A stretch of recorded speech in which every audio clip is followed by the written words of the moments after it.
जी दोस्तों, सबको मसीह यीशु में सलाम हो और आप सबकी सलामती चाहता हूँ। काफ़ी दिनों से एक चीज़ दिल में आ रही थी और उसको शेयर करना चाह रहा था। एक स्टोरी पे आपकी तवज्जो दिलवाना चाहता हूँ तमाम दोस्तों को कि एक बिच्छू की कछुए से दोस्ती हो गई। एक बिच्छू की एक कछुए से दोस्ती हो गई और काफ़ी अरसा उनका यराना रहा, चलता रहा और चीज़ें आगे बढ़ती चली गईं, एक दूसरे पे एतमाद बढ़ता चला गया।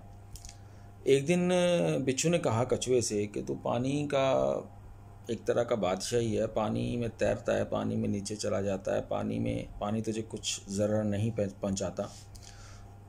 मुझे पानी की सैर करा, आज दरिया की सैर करवा मुझे।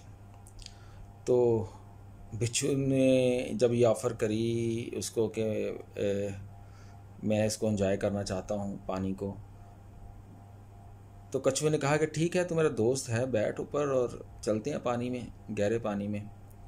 अब उसने उसको ऊपर बैठाया। अब कछुआ अपनी फितरत के हिसाब से चल रहा है, लेकिन वो पानी के ऊपर ऊपर ऊपर ऊपर ऊपर ऊपर ऊपर फ्लोट कर रहा है, तैर रहा है, ताकि बिच्छू जो उसका दोस्त ऊपर बैठा हुआ है उसको नुकसान ना हो।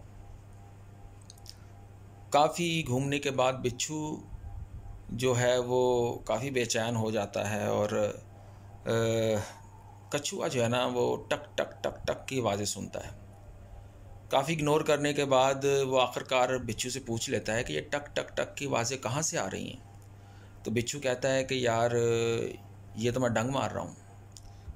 और कछुए ने कहा मेरा दोस्त हो के तू मुझे ही डंग मार रहा है, ये तो बहुत नाइंसाफ़ी की बात है, गलत बात है, मैं काफ़ी देर से देख रहा हूँ कि तू डंग मार रहा है।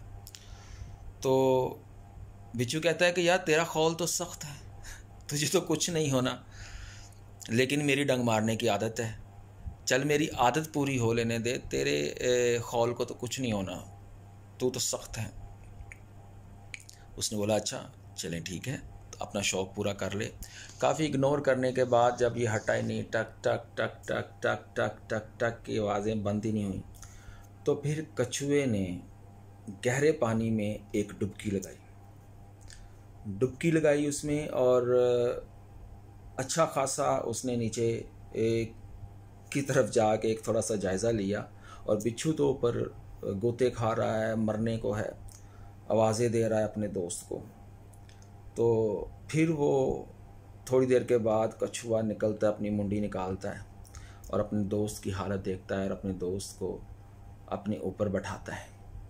उसकी सांस में सांस आती है कि शुक्र है ज़िंदगी बच गई, मैं मर नहीं गया। थोड़ा सा किनारे की तरफ आते हैं, बाहर बैठते हैं उसके किनारे पर, साहिल पर।